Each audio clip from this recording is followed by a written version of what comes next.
Right, well, you didn't allow me to finish, Elon. It's not an issue of the geographic location. The question that you have up on Facebook is somewhat of a trick question because it's either or. When the first response that you read is actually the correct one, none of the above, manage it better. The people of Riverton don't have to move entirely. What we really need is a fresh approach. First of all, public-private sector partnership. There are some people in Riverton City who are doing an exceptional job at charity work. Monsignor Richard Albert from the St. Patrick's Foundation, his story about how he actually went into Riverton from Waterhouse is extraordinary. Yeah. And he's doing a lot with a little. So let's continue to support St. Patrick's Foundation and the litany of other charitable institutions that are around there. Also, from a public sector standpoint, we need to take a fresh approach at waste management in Jamaica. We need to get a world standard waste management planning agency to come and look at the dump and manage it on a world standard basis. There is... But for where we are now in terms of Riverton, where things have just gone bad because it didn't start good from morning, as old people would say, right? You really think we can pull it back from the brink, or should we just really just close it down, cover it up, and move elsewhere, set up a landfill where we can properly manage that new facility? Riverton City can be properly managed, and it will provide employment for the people of Riverton City. It will provide foreign exchange for the government of Jamaica, and it will provide an actual pilot program to show how it should be done right around the Caribbean. We're talking money earning potential, so why then aren't members of the Jamaican private sector, or even overseas, for instance, that anxious about investing in the waste management of Riverton? But you're looking at somebody who is quite interested at investing in the waste management of Riverton. I don't. But you're coming in from the smaller end. I'm sure you're talking about much larger investments. Why would you say that I'm coming in from the smaller end?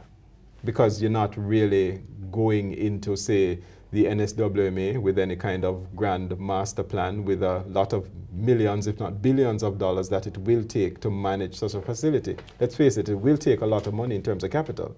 A lot of money in terms of capital. If you go on the world market for money today, the special figure is 7.25%.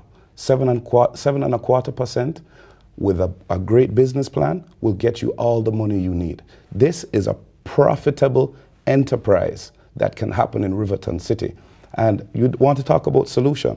Last week I took a meeting with Minister Anthony Hilton, and it is just a coincidence that he is actually also the Member of Parliament for Riverton and Seaview Gardens. Yes. Now, it was a very promising meeting because him and his permanent secretary actually want to take this recycling industry to a further step, because what has burdened Jamaica for a very long time is actually sending out raw materials to places like China for valued added products.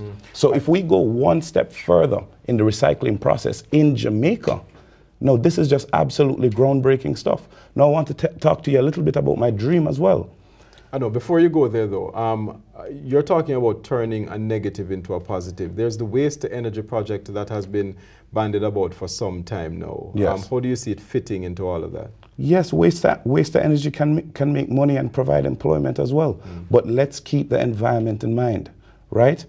I deal in plastics, so I can tell you about the plastic portion of waste to energy, and let me tell you about waste to energy. What they want to do is they want to take all the garbage on Riverton City, in Riverton City, put it in an incinerator and to make biodiesel. That's just it in a nutshell, right?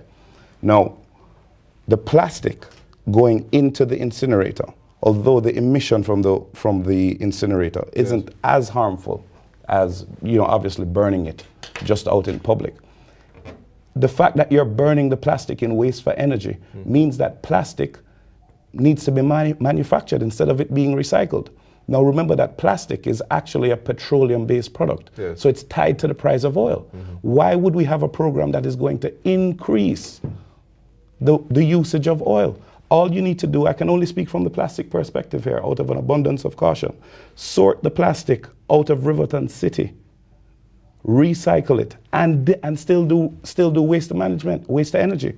The waste to energy problem is that the money that it will take to actually sort the plastic out of the abundance of plastic in Riverton City will decrease their profit margin by 2.5%. All right, so okay, fine. So you're talking about a lot of commercial projects that can come underway that can, of course, provide some employment for the people. But I have to take you back now to the issue of the people living in the proximity, close proximity of the dump, and of course the existence of the dump. If all of this kind of industrial activity is going to take place there, would it still be a suitable location for persons to have habitat while that kind of activity is underway? You see, this is what I was talking about, a fresh world standard approach.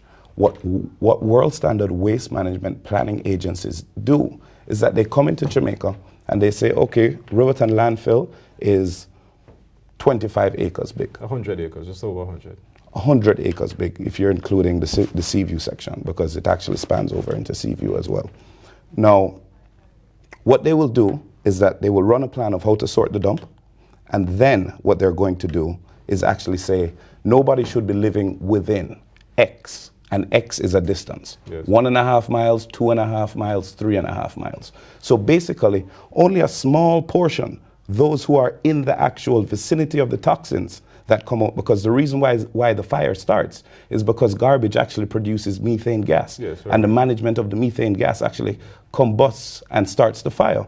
So there's a particular distance in which it is habitable or inhabitable to live in. All right, so you're coming down the middle then. You're saying neither. Don't move the people, don't close the dump, manage it properly. It's not a matter of coming down the middle, it's a matter of dealing with things on a world standard basis, Elon. All right, thanks. Scott Dunn.